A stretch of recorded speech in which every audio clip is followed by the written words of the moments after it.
আসসালামু আলাইকুম। কেমন আছেন সবাই? আজকে আপনাদের সামনে নিয়ে এসেছি শপিং হল একটা ভিডিও। তো কিছুদিন ধরেই কিছু শপিং করা লাগবে ভাবছিলাম ঘরের জন্য, এজন্য করে নিয়ে এসেছি।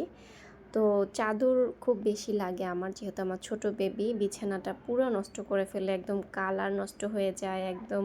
যেহেতু আমি অনেক চা খাই, সেও চা ফাইলে টেলে একেবারে দাগ করে ফেলে।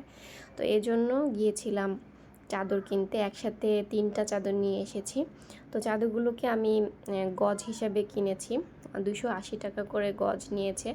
আমার প্রায় 4.5 গজের মতো লেগেছে, 2টা বালিশের কভার এবং একটা কোল বালিশের কভার সহ। চাদরগুলো মোটামুটি ভালোই ছিল এখন পর্যন্ত, ধোয়া হয়নি, এজন্য বলতে পারছি না যে রং উঠবে কি না, কিন্তু ওনারা গ্যারান্টি দিয়েছে। তো 2টা চাদর এনেছি, একদম পুরো রাফ ইউজ করবো, একটা একটু উঠিয়ে উঠিয়ে করব। সাদা কালারের যে চাদরটা, এটা আমার খুব পছন্দ হয়েছে।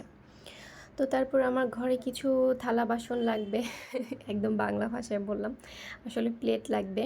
কারণ আমার যেহেতু হেল্পিং হ্যান্ড আছে, আপা এসে আমার হাঁড়ি পাতিলগুলো ধুয়ে দিয়ে যায়, সেজন্য আমার অনেক বেশি প্লেট বাটি লাগে। এজন্য কিছু প্লেট নিয়ে আসলাম। তো প্লেটগুলো হলো ডায়মন্ড মেলামাইন।